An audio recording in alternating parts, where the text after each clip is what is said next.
Unlike this man's earlier films, Pizza and Jigardanda, which are fun outings although crafted sincerely, and unlike his recent Payday, which is a focused tribute to a star,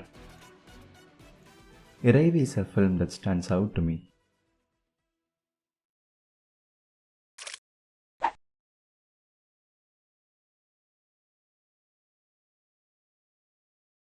Watching and rewatching this film, I have come to see this as Karthik Subbaraj's thesis. It appears to be the cinematic equivalent of a deeply studied and honestly presented research paper. This visual thesis explores men, women, and the relationship they share. This subject is not new to cinema or literature in general. Countless talented artists have explored this. உங்களுக்கு முன்னாடி இங்க பல பேர் கிழிச்சுக்கு போட்ட நேரத்துல இப்பதான் நீங்க கிழிக்க ஆரம்பிச்சிருக்கீங்க. But what is refreshing here is the bold argument Karthik makes at the end of the film and how he leads us to it with a carefully stitched narrative. Great filmmakers are known to create layered stories, hide information, and stuff the frame with implicit meaning. Iraivi and the director's other films are extremely rich works too. They reward you for repeat watching. However, what we will talk about is not the hidden meanings of this film, but what is plainly spoken.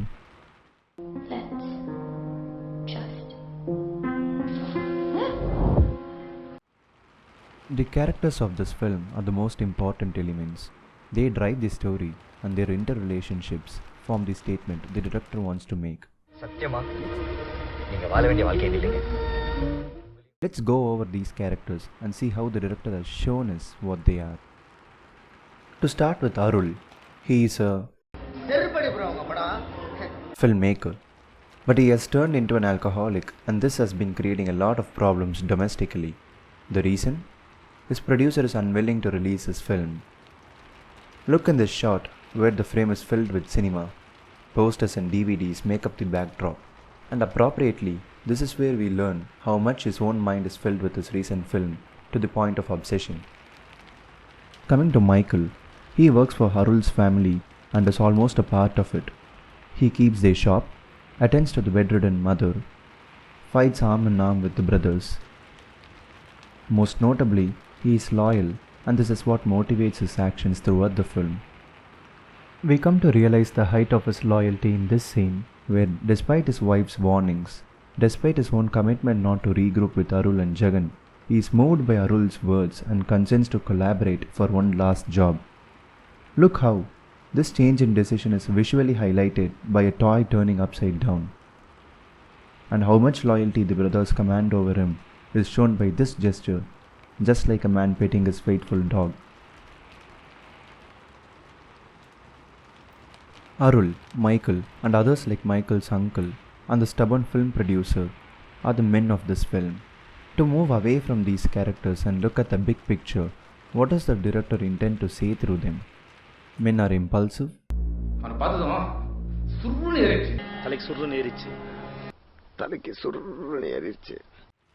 Men are violent.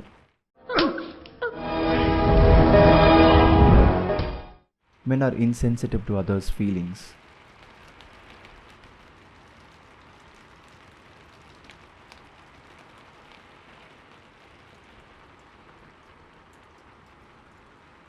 Their hearts are corrupted with suspicion and jealousy.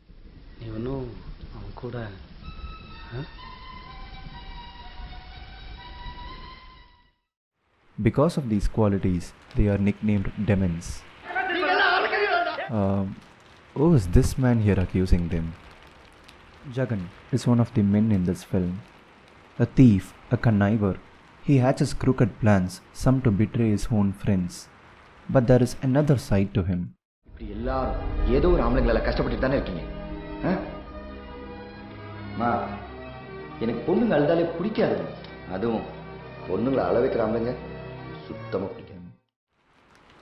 out of this sympathetic outlook towards women, he plans to, in his own words, not smuggle but shift statues of goddesses from people and situations that do not respect them to places where they are valued most.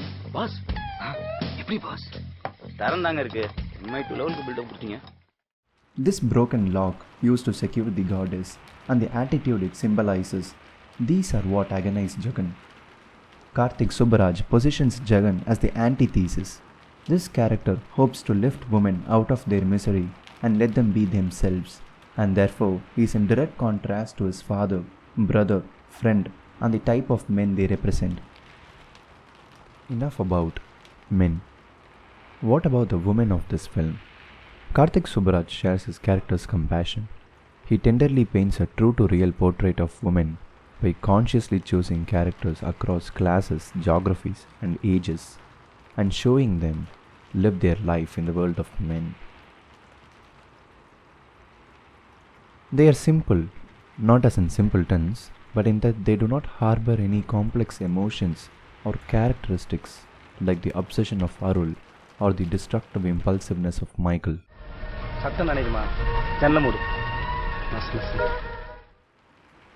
They are true in their love, and at the end of the day, all they want is reciprocated love and affection. Just like men, women in this film are shown to be aspiring, but the similarity stops there. Their way to achieving these dreams are sprinkled with men who are not simple, straightforward beings like them, but demons in human form.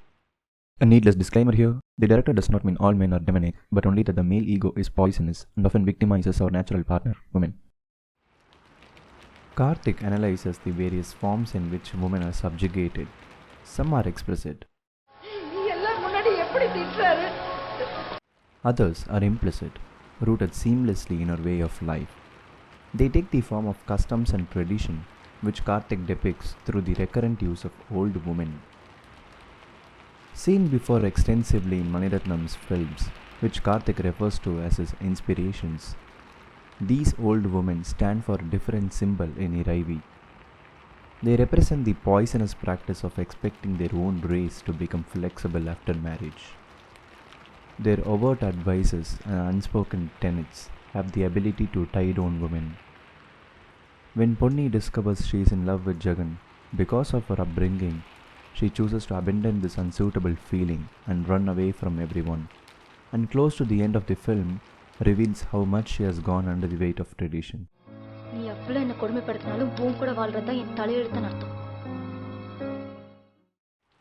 But there are a few who have freed themselves from these shackles, superbly represented by Malar. And then, as always, there are men who are prudish and simply cannot step out of themselves to understand her. But Karthik doesn't stereotype.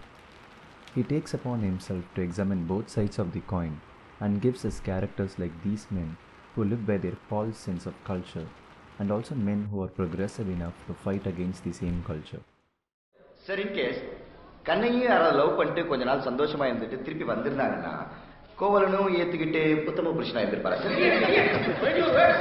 ரொம்ப கோவலமான sorry கேவலமான rule sir. Yes, Jagan is a character to root for. He is interestingly mysterious, tries to restore balance, but we are made to invest more in the oppressive male characters like Michael, Arul, and Arul's father. Though they regularly serve as the source of conflict and challenge for their partners, they pose one interesting question. Would they be happy and lead a better life without the woman in their life? About this, the film proposes an ironic and almost endearing theory. They cannot. Men need women to continue their lives. Left alone, they behave like orphan children, depressive and always looking around. Most unfortunately, it is also in the nature of these men to make life miserable for their women. Iraivi reads like a thesis, though there are many messagey Tamil films. With happy endings only. Though there are many messagey Tamil films that can qualify for this comparison, not many of them have the visual brilliance exhibited in Iraivi. It is purely a visual thesis. Karthik shows great creativity in telling his story using subtle but meaningful visuals. Let's see how.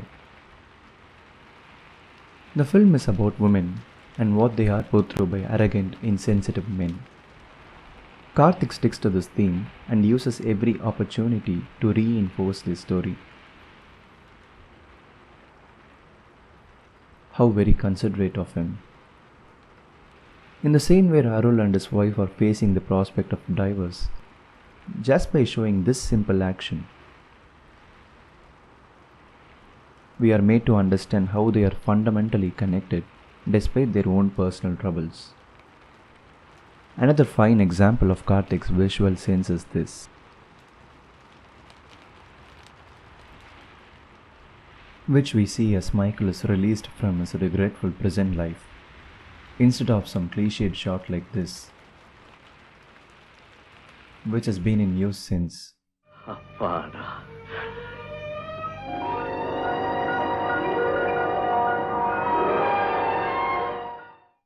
To me, personally, the film's visual quality rises to a great height in this song.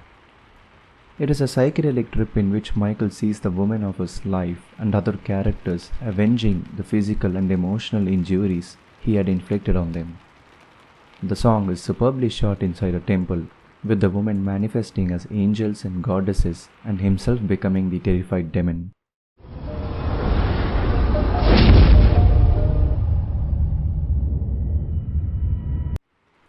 Mani Ratnam favors songs because they are a great creative tool to give the film some breathing space. Songs can let the audience recollect the narrative and at its end transport them to the next plot point. This is exactly what this song does. As a bridging sequence, it recollects the story until that moment and portends the future of men like Michael, which leads to the climax, where the men, swayed by emotion, turn against themselves and destroy each other stupidly. Arul, as if redeemed and enlightened by his slaying of a demon like Michael, realizes his own faults and speaks one of the most honest lines ever written in Tamil cinema. Now that we have come to the climax of the film, what is the argument of this thesis? What is the point the director wants to make through this narrative? It is better to live alone than to toe the line with demons like Michael. Here, the woman is able to realize her dream, be free, and has endless opportunities for her future. Contrastingly, in Yalini's case, she decides to marry again, but Karthik does not judge this as a mistake.